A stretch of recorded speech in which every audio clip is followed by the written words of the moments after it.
우리에게 주시는 하나님의 말씀은 신약성경 사도행전 4장 12절에서 31절 말씀. 다른 이로서는 구원을 받을 수 없나니 천하 사람 중에 구원을 받을 만한 다른 이름을 우리에게 주신 일이 없음이라 하였더라.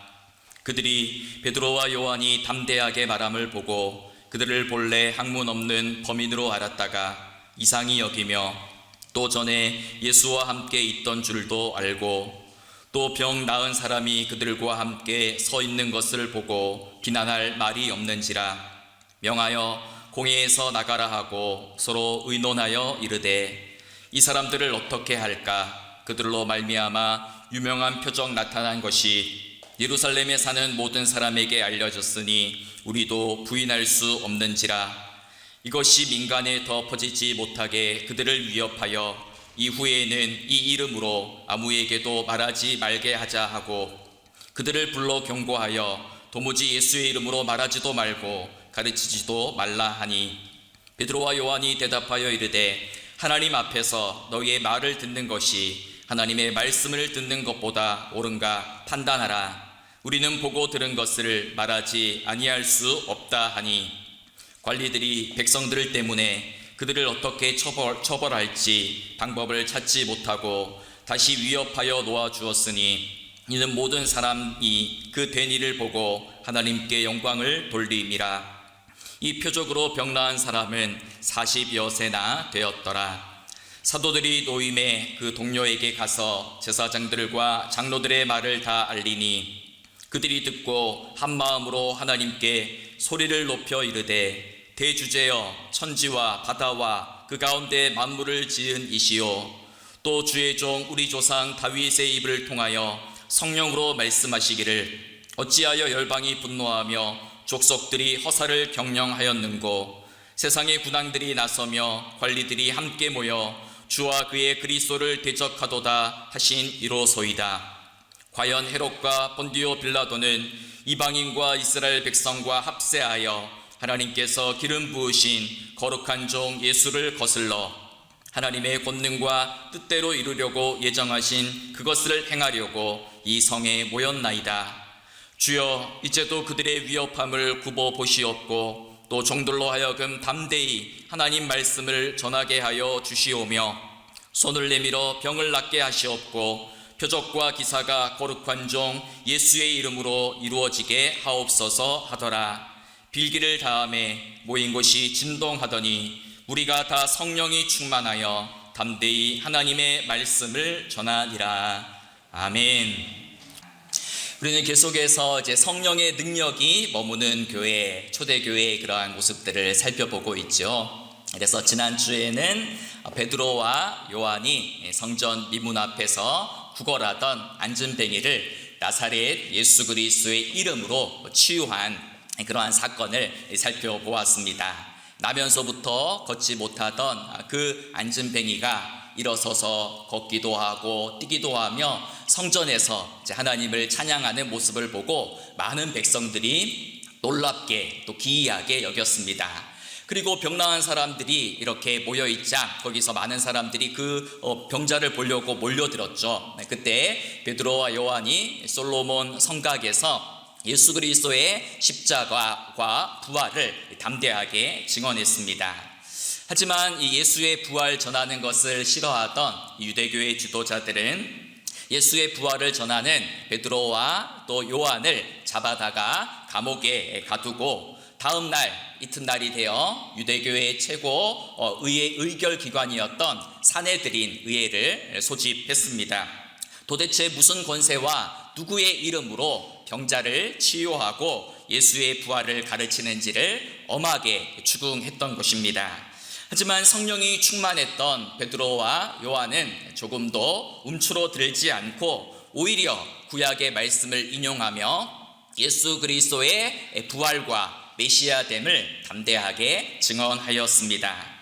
그러자 유대교의 지도자들이 베드로와 요한이 담대하게 말하는 것을 보고 굉장히 신기하고 놀랍게 여겼습니다.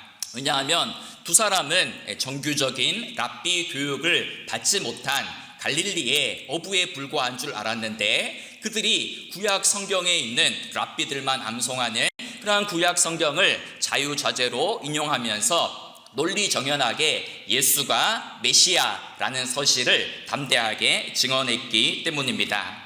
그래서 그 지혜에 놀랐던 것이죠. 그런데 이 유대교의 지도자들이 더 이들을 묶어둘 수 없고 반박할 수 없었던 것은 바로 그 뒤에 베드로와 사도와 함께 그 옆에 누가 있었느냐, 바로 40년 동안 태어나면서부터 나면서부터 걷지 못하던 그 사람이 병이 나아서 발과 발목에 힘이 생겨서 서 있는 모습을 보고 더 이상 비난할 말이 없었습니다.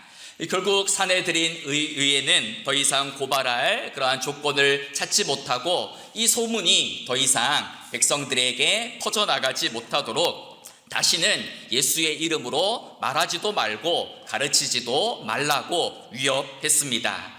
하지만 그때 사도들은 어떻게 답했습니까? 오늘 본문 19절과 20절에 보면 하나님 앞에서 너희의 말을 듣는 것이 하나님의 말씀을 듣는 것보다 옳은가 판단하라. 우리는 보고 들은 것을 말하지 아니할 수 없다. 이렇게 담대히 선언했습니다. 결국 사내들인 의회는 더 이상 그들을 가두어 둘 수도 없고 고발할 조건도 찾지 못해서 베드로와 요한을 석방해 주었습니다. 그러자 풀려난 베드로와 요한이 곧장 교회로 달려가서 그동안 있었던 일들을 상세하게 성도들에게 알렸습니다. 그러자 초대교회 성도들이 그 말을 듣고 어떻게 반응했느냐, 바로 한마디로 한 마음으로 소리를 높여 기도했다라고 이야기하죠. 오늘 본문 24절에 보면 그들이 듣고 한 마음으로 하나님께 소리를 높여 부르짖었다라고 이야기를 합니다. 무슨 말입니까? 초대교회는 신앙의 핍박과 박해 앞에서 움츠러 들었던 것이 아니라 어떤 인간적인 대비책을 의논했던 것이 아니라 오히려 한 마음으로 깨어서 기도했다라고 이야기하죠. 여기서 한 마음이라는 단어는 신약 성경에 보면 11번 나옵니다. 그런데 11번 나오는 가운데 사도행전에만 10번이 나와요. 그 말의 의미는 무엇입니까? 초대교회의 특징이 바로 한 마음이다라는 것을 알 수가 있죠. 한 마음이라는 것은 나누어지지 않는 마음, 일치된 마음이라는 겁니다. 즉 그들은 초대교회의 성도들은 같은 한 성령 안에서 같은 마음을 품고 한 마음으로 하나님께 기도했다라는 것입니다. 즉 어려울수록 고난이 다가올수록 더 깨어서 기도하는 일에 힘썼다라는 말이지요. 그런데 그들은 어떻게 기도했습니까? 그냥 마음속으로 침묵하며 기도했던 것이 아니고 하나님께 소리를 높여서 기도했다 이 말이죠. 무슨 말입니까? 통성으로 기도했다는 겁니다. 뜨겁게 기도했다라는 것이죠. 간절하게 기도했다라는 것입니다. 초대교회 성도들은 베드로와 요한이 석방에서 풀려 나온 이 사건을 보고 기뻐하기도 했지만 앞으로에 닥칠 더 많은 고난을 미리 예상했습니다. 앞으로는 더 많은 신앙의 핍박과 박해가 오겠구나. 그러니 우리가 잠잠하게 있을 것이 아니라 오히려 더 큰 목소리로 뜨겁게 간절히 기도해야 되는구나 라는 것을 알았기에 간절한 마음으로 기도했다라고 이렇게 이야기합니다. 그리고 어떤 내용을 가지고 기도했습니까? 첫 마디를 보니 대주제여 천지와 바다와 그 가운데 만물을 지으신 이시오라고 하나님의 이름을 부르는 것으로부터 기도하고 있습니다. 대주제여라는 말의 뜻이 무엇이죠? 절대적인 통치자, 모든 권세의 주인이시여라는 뜻입니다. 여러분, 당시 눈에 보이는 권력은 무슨 권력밖에 없어요? 로마 황제의 권력, 또 헤롯의 권력, 유대교 지도자들의 권력만이 눈에 보이고 그들이 세상을 좌지우지하는 것처럼 보였지만 베드로와 요한 또 초대교회 성도들의 눈에는 저들이 세상을 좌지우지하는 것이 아니고 대주제 대신 하나님이 이 세상과 만물을 다스리시는 참된 주권자이시다, 통치자이시다라는 그런 고백을 하는 것입니다. 그리고 이어서 하나님을 어떤 하나님이라고 고백하죠? 천지와 바다와 그 가운데 만물을 지으신 이십니다 라고 그렇게 이제 고백을 하고 있습니다. 하나님은 어떤 분이신가? 하늘과 땅과 바다와 그 가운데 있는 모든 만물을 지으신 이가 바로 하나님이시고, 그 하나님이 세상과 역사와 세상의 모든 통치자들을 다스리시는 대주제이십니다 라고 이제 고백을 하고 있는 것입니다. 여러분, 여기서 우리는 중요한 기도의 출발점을 발견할 수 있습니다. 기도는 무엇인가? 기도는 하나님이 누구이신지 하나님에 관한 바른 인식으로부터 올바른 기도가 시작된다라는 것을 발견할 수 있습니다. 지금 초대교회 성도들의 기도 제목이 뭡니까? 박해를 멈춰주세요, 위협을 멈춰주세요라고 기도했던 것이 아니라, 박해를 바라보고 있었던 것이 아니라, 문제를 바라보고 있었던 것이 아니라, 고난이 아니라 그 고난보다 크신 하나님, 문제보다 크신 하나님을 바라보고 있었다라는 것입니다. 그래서 초대교회는 무엇을 놓고 기도했느냐? 바로 대주제 되신 하나님, 온 세상의 통치자 되신 하나님, 창조주 하나님을 바라보면서 기도하고 있었다라는 것을 우리가 기억해야 됩니다.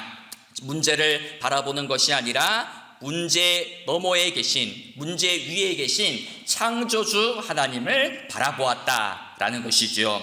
여러분, 우리는 살다 보면 어떤 고난 또 어려움을 만나게 되면 그 고난이나 또 문제 안에 갇히게 됩니다. 그래서 우리의 시야가 어떻게 됩니까? 아주 좁게 되죠. 그래서 자주 말씀드렸던 것처럼 우리가 기도할 때 보통 어떻게 기도한다고요? 내 눈앞에 문제가 있으면 이렇게 기도를 합니다. 다른 거 바라보지 않고 문제만 보고 문제 안에만 갇혀서 기도하는 것입니다. 그러니 세상에서 내 문제가 제일 커 보이고, 기도하면서도 걱정하고, 기도하면서도 불안해하고, 기도하면서도 여전히 근심하는 것입니다. 하지만 기도라는 것은 문제 안에 갇혀서 기도하는 것이 아니라 고개를 들어서 천지를 창조하신 하나님을 바라보는 것입니다. 역사의 주인 되신, 대주제 되신 하나님을 향하여서 시선을 옮기는 그것이 바로 기도이다라는 것을 알 수가 있죠. 그래서 초대교회 교인들은 문제가 아니라, 고난이 아니라 창조주 하나님을 바라봄으로, 대주제 되신 하나님을 바라봄으로 그 고난을 이겨내었다라는 것입니다.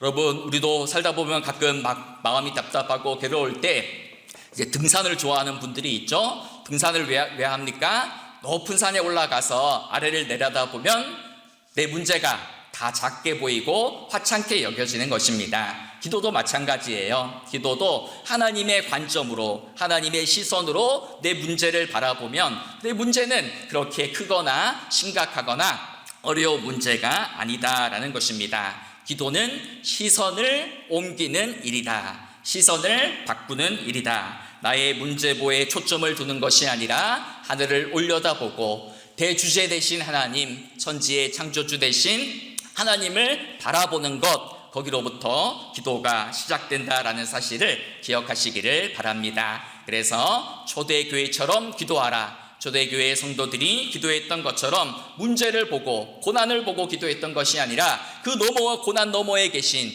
창조주 하나님, 대주제 되신 하나님을 바라보며 목소리를 높여서 간절히 기도했던 것처럼 저와 여러분의 삶에도, 우리 교회도 그러한 간절한 기도의 영성이 회복되기를 소망합니다. 두 번째로, 이 초대교회의 성도들은 그냥 단지 크게 큰 목소리로 기도만 했던 것이 아니고 바로 하나님의 말씀과 약속을 기억하고 붙들면서 기도했다라는 점에 주목할 필요가 있습니다. 그들은 하나님 말씀으로 온 세상을 창조하신 하나님께서 지금도 말씀하고 계시다, 지금도 말씀으로 세상을 다스리고 있다라는 사실을 믿었습니다. 그래서 오늘 본문 25절과 26절에 보면 이렇게 이야기하죠. 또 주의 종 우리 조상 다윗의 입을 통하여 성령으로 말씀하시기를 어찌하여 열방이 분노하며 족속들이 허사를 경영하였는고 세상의 군왕들이 나서며 관리들이 함께 모여 주와 그의 그리스도를 대적하도다 하신 이로다. 이렇게 이야기합니다. 이건 뭐냐면요, 구약의 시편 2편의 말씀을 인용한 거예요. 시편 2편은 누가 지었습니까? 언제 지었습니까? 약 1000년 전에 다윗이 지은 시입니다. 그런데 1000년 전에 다윗이 미리 메시아의 고난 탄생과 고난과 부활을 미리 예고한 내용입니다. 초대교회 성도들은 그냥 무작정 기도했던 것이 아니고 구약의 말씀을 떠올리며 하나님의 약속을 붙잡고 기도했다라는 것이죠. 그래서 여기 나오는 열방은 누구입니까? 하나님을 알지 못하는 이방 나라들을 가리킵니다. 족속들은 누구냐면 바로 하나님의 택하신 백성, 유대의 백성들을 가리킵니다. 또 세상의 구당들은 누구겠습니까? 로마의 황제와 본디오 빌라도를 가리킵니다. 관리들은 유대교의 지도자들을 가리키죠. 그런데 이들이 다 모두 한 마음이 되어 합세해서 본디오 빌라도와 로마 황제와 헤롯 왕과 유대교의 지도자들이 한 마음이 되어서 예수 그리스도를 십자가에 못 박아 죽였다라는 것을 이렇게 고백하는 것입니다. 바로 초대교회 성도들은 이 시편을 떠올리고 인용하면서 이 말씀이 성취되었구나라는 것을 고백하면서 이제 기도를 했던 것입니다. 그래서 과연이라는 말은 뭡니까? 그대로 이루어졌다는 것이죠. 헤롯과 본디오 빌라도는 이방인과 이스라엘 백성들과 합세하여 하나님께서 기름 부으신 거룩한 종 예수를 거슬렀다, 대적해서 십자가에 못 박아 죽었다라고 증언하는 것입니다. 그 다음에 있는 그 구절이 중요한데요. 그 구절이 뭡니까? 하나님의 권능과 뜻대로 이루려고 예정하신 그것을 행하려고 이 성에 모였나이다. 이렇게 이제 고백을 합니다. 이것이 무슨 말입니까? 예수 그리스도의 십자가 사건은 우연히 일어난 사건처럼 보이지만 우연히 일어난 사건이 아니고 하나님께서 당신의 권능과 뜻을 이루려고 예정하신 그것을 행하신 사건이다라고 이야기하는 것입니다. 즉 무슨 말이냐면 헤롯과 본디오 빌라도는 왜 예수님을 죽였습니까? 자기 권력을 유지하기 위해서 자기 욕망을 따라서 예수님을 죽였습니다. 하지만 그 일조차도 결국 모든 것이 하나님의 뜻과 주권과 역사 안에서 이루어진 일이다라고 이야기하는 것입니다. 악인들의 악과 계획조차도 하나님의 주권 아래에 있었다라는 그러한 고백입니다. 이게 다 무슨 말입니까? 초대교회 성도들은 무작정 그냥 주여 주여 삼창하고 기도했던 것이 아니고 하나님의 말씀과 약속을 붙잡고 기도했습니다.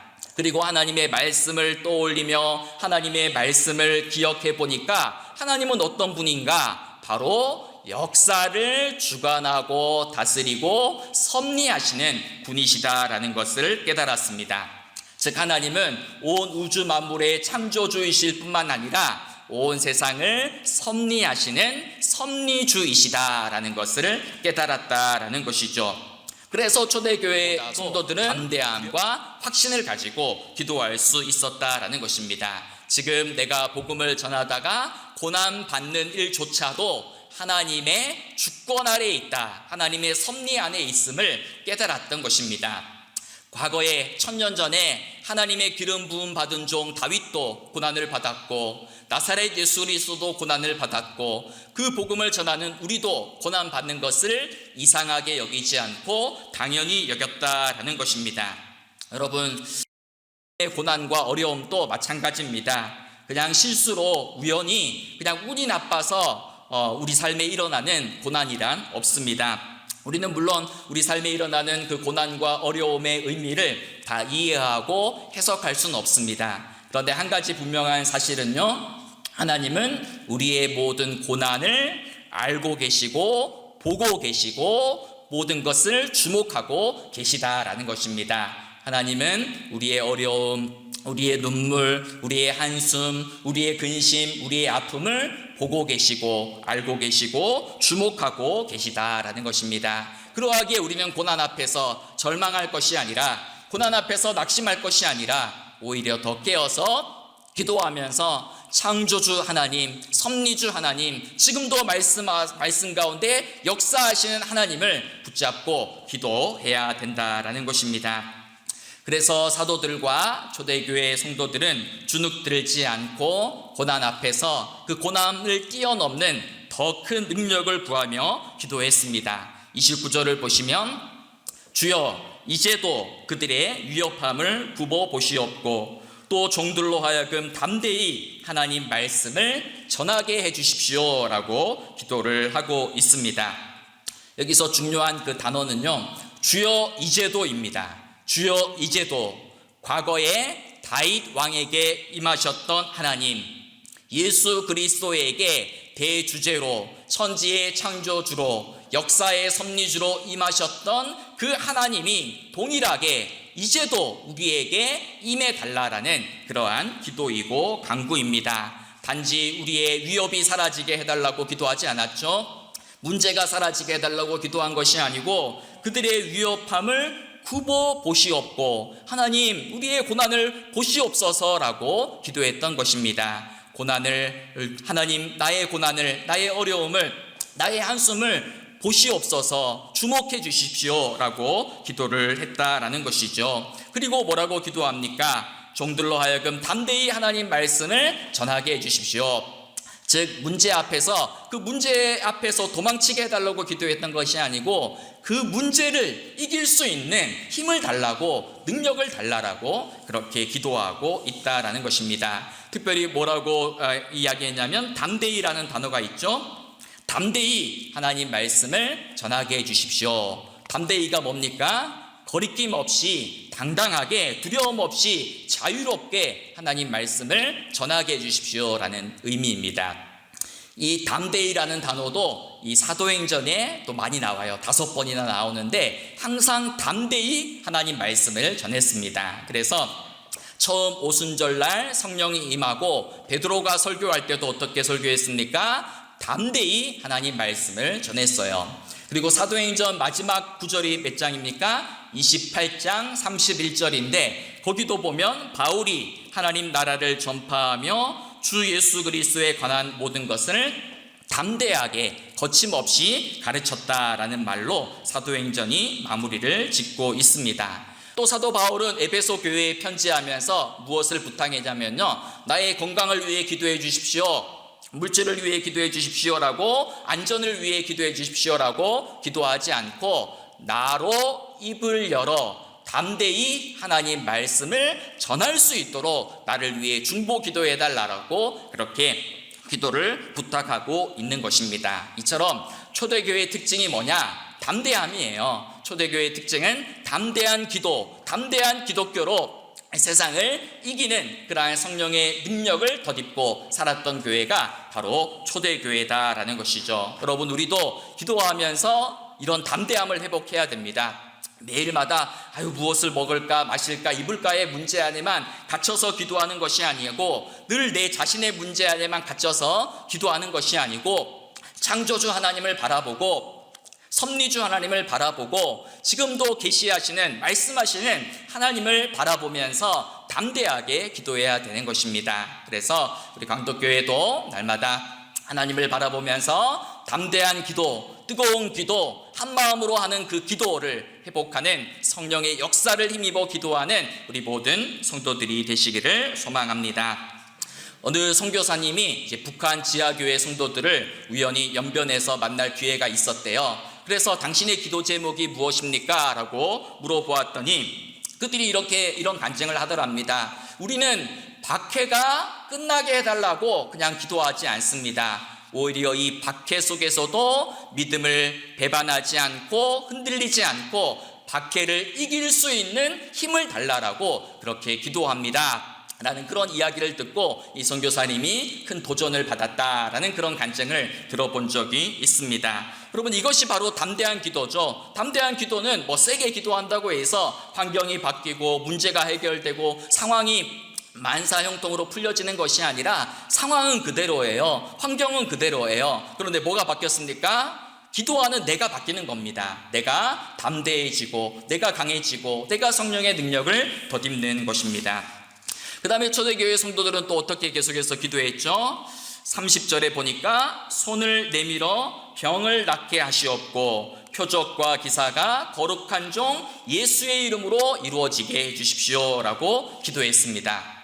이 기도가 뭡니까? 단순히 그냥 기적을 보여주세요라는 그러한 말이 아니고 그들이 전하고 있는 복음의 능력이 드러나게 해주십시오라는 그러한 기도입니다. 즉 우리가 전하는 말이 사람의 말이 아니고 우리가 전하는 말이 하나님의 말씀이고 그 말씀 속에 예수 그리스도의 이름의 권능이 좀 드러나게 해주십시오라는 그러한 간구를 드리고 있는 것입니다.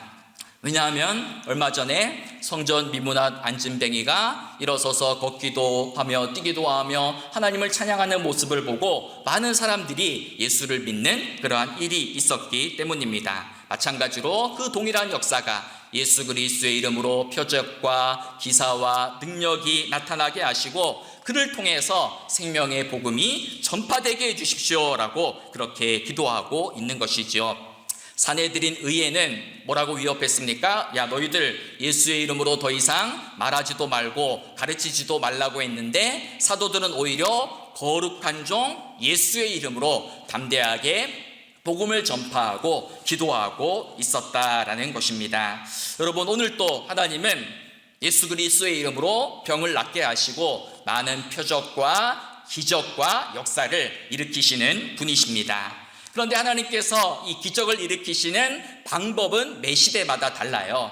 매 시대와 매 역사와 장소와 사람들에 따라서 다르게 일하십니다.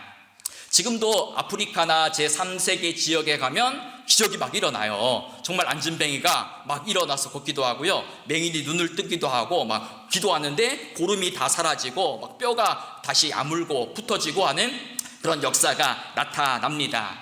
그러면 이제 어떤 사람이 이렇게 의문이 들어요. 아니, 왜 그 선교지에는 그렇게 기적이 자주 일어나고 역사가 자주 일어나는데 우리는 왜 기도가 부족해서 그런 일이 일어나지 않습니까? 라는 의문이 들 때가 있습니다.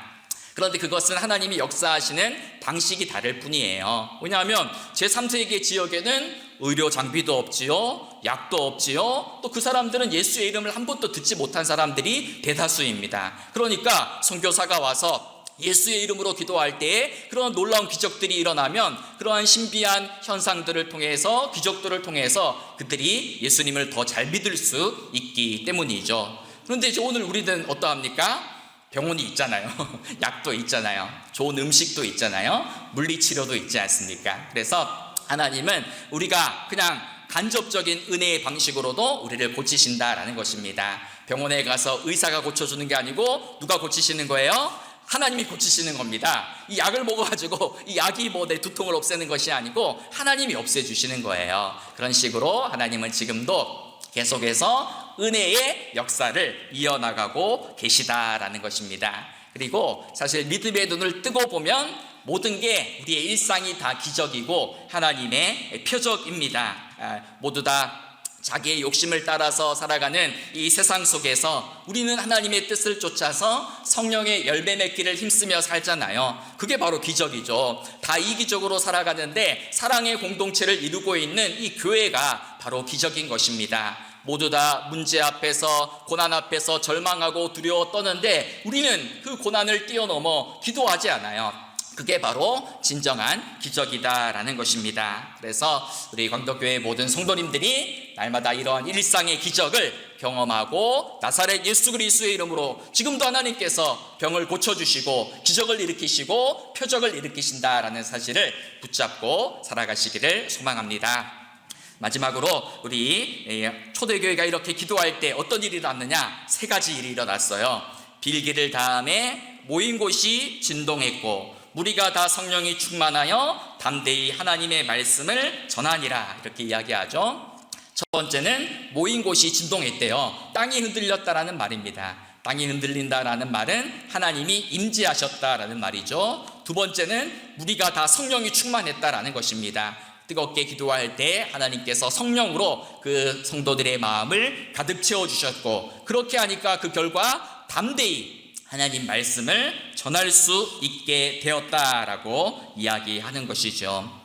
여러분, 오늘 본문은 무슨 이야기입니까? 초대교회에 닥친 첫 번째 고난과 그 고난을 어떻게 기도로 담대하게 극복했는지를 알려주는 그러한 본문입니다. 여러분, 그들은 고난 앞에서 고난이 없어지게 해주세요, 고난이 지나가게 해주세요라고 기도하지 않고 고난 앞에서 담대하게 해주세요라고 기도를 했습니다. 그리고 그들은 기도할 때 무엇을 바라보았습니까? 창조주 하나님, 섭리주 하나님, 말씀하시는 하나님을 바라보면서 기도를 했습니다. 그리고 초대교회는 나 홀로 기도했던 것이 아니고 기도의 동력자들 공동체 안에서 한 마음으로 기도했다라는 것을 우리가 오늘 본문을 통해서 발견할 수가 있습니다. 여러분, 우리 교회도 초대교회와 같이, 우리 광덕교회도 이런 초대교회의 기도의 능력을 회복하는 교회가 되기를 소망합니다. 모일 때마다 한 마음과 한 뜻으로